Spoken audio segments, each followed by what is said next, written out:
Welcome viewers, welcome to my channel আহারে বাহারে। আজ আপনাদের সঙ্গে ওল আলু পনিরের ডালনার একটা রেসিপি আমি শেয়ার করব। এটা একটা সম্পূর্ণ নিরামিষ রেসিপিটা করার জন্য আমি নিয়েছি ওল। এটা একটু বড় বড় চৌকো টুকরো করে আমি কেটে নিয়েছি। আলুটাকেও আমি চৌকো টুকরো করে কেটে নিয়েছি। ফোড়নের জন্য নিয়েছি জিরে, শুকনো লঙ্কা আর একটা এলাচ। তারপর নিয়েছি নুন আর হলুদ, নিয়েছি কিছুটা চালমগজ, আর নিয়েছি একটা বড় সাইজের টমেটো, দুটো কাঁচা লঙ্কা ও খানিকটা আদা কুচি। তারপরে নিয়েছি পনির, এখানে 300-রও বেশি পনির আছে, যেটা আমি চৌকো টুকরো করে কেটে নিয়েছি। আর নিয়েছি জিরের গুঁড়ো, ধনের গুঁড়ো আর লঙ্কার গুঁড়ো, অল্প একটু চিনি, ঘি, আর সব শেষে নিয়েছি গরম মশলার গুঁড়ো। সবার প্রথমে আমি টমেটো, আদা, কাঁচা লঙ্কা আর চালমগজটা মিক্সারে নিয়ে একটা পেস্ট বানিয়ে নেব, আর ওল আর আলুটাকে একটু ভাপিয়ে নেব। রান্নাটা করার জন্যে কড়াই গরম করে আমি খানিকটা সর্ষের তেল দিয়ে দিয়েছি। রান্নাটা আমি সর্ষের তেলে করব। এবার ওর মধ্যে একটু নুন আমি দিয়ে নিলাম। এবার এর মধ্যে পনিরগুলো দিয়ে ভেজে তুলে নেব।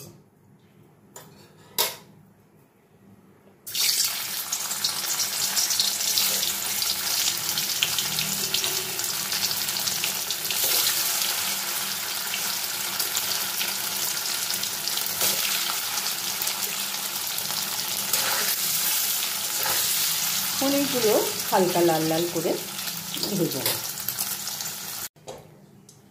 পনিরগুলো ভেজে তুলে নেওয়ার পর কড়াইয়ে যে তেল আছে তার মধ্যে আমি সবার প্রথমে জিরে, একটা এলাচ আর কাঁচা শুকনো লঙ্কাটা ফোড়ন দিয়ে দেব।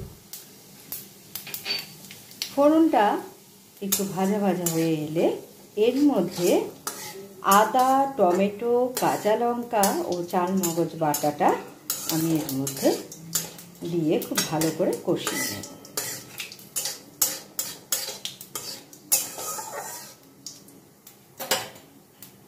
মশলাটা আমার প্রায় হয়ে গেছে। এবার আমি বাটা মশলাটা এর মধ্যে অ্যাড করে দিলাম, আর মশলার বাটি ধোয়া একটু জলও কিন্তু আমি এর মধ্যে অ্যাড করে দেব।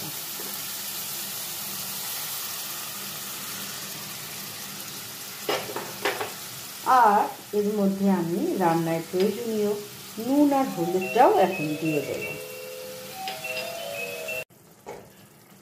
নুন হলুদটাও মশলার মধ্যে দিয়ে আমি ভালো করে মিশিয়ে নেব, এবং গ্যাসের ফ্লেমটা বা সিমে আছে, এবং খুব ভালো করে মশলাটা কিছুক্ষণ সময় ধরে কষিয়ে নেব।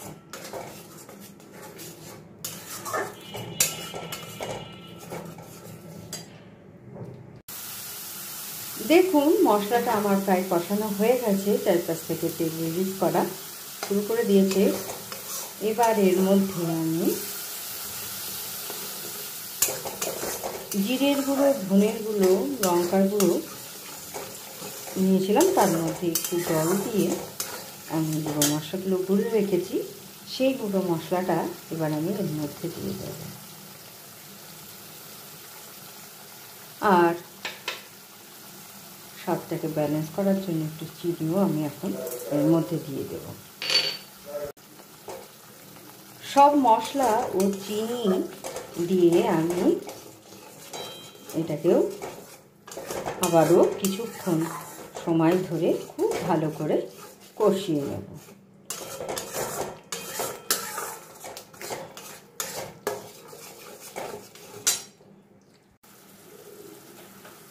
দেখুন মশলাটা আমার কষানো হয়ে গেছে, চারিপাশ থেকে তেল রিলিজ করা শুরু করে দিয়েছে। এবার এর মধ্যে ভাপিয়ে রাখা ওল আর আলুটা আমি অ্যাড করে দেবো, দিয়ে মশলার সঙ্গে আবারও কিছুক্ষণ কষিয়ে নেব। আমি ওল আর আলুটা এর মধ্যে দিয়ে দিলাম। এবার মশলার সঙ্গে ওল আলুটাকেও কিছুক্ষণ কষিয়ে নেব।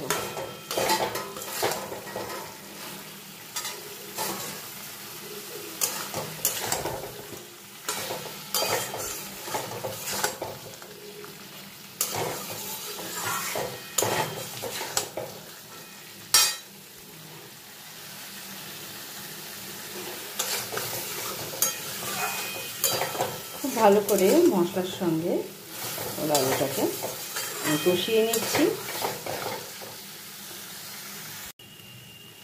দেখুন ওল আর আলুটাকে আমি মশলার সঙ্গে খুব ভালো করে কষিয়ে নিয়েছি।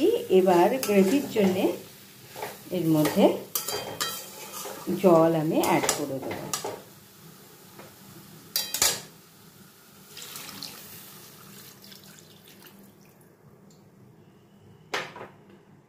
জলটা দিয়ে আমি সব কিছুর সঙ্গে মিশিয়ে দেব।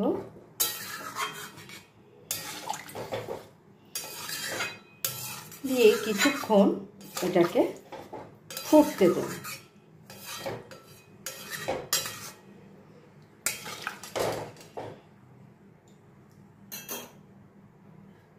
এবার ঢেকে আমি এটাকে কিছুক্ষণ ফুটিয়ে নেব। কিছুক্ষণ পর আমি ঢাকনাটা খুলে নিলাম। দেখুন ঝোলটা আমার খুব ভালো করে ফুটে গেছে। এবার ওলটাকে একটু চেক করে নেব। ওল আমার সেদ্ধ হয়ে গেছে। এবার আমি এর মধ্যে ঘি আর গরম মশলাটা দিয়ে দেব। এই যে ঝোলটা কিন্তু একদম টেনে যাবে। যখন এটা ঠান্ডা হবে ঝোলটা কিন্তু পনির আছে ওল আছে এর জন্যে টেনে যাবে। সবার প্রথমে আমি গরম মশলাটা অ্যাড করে দিলাম।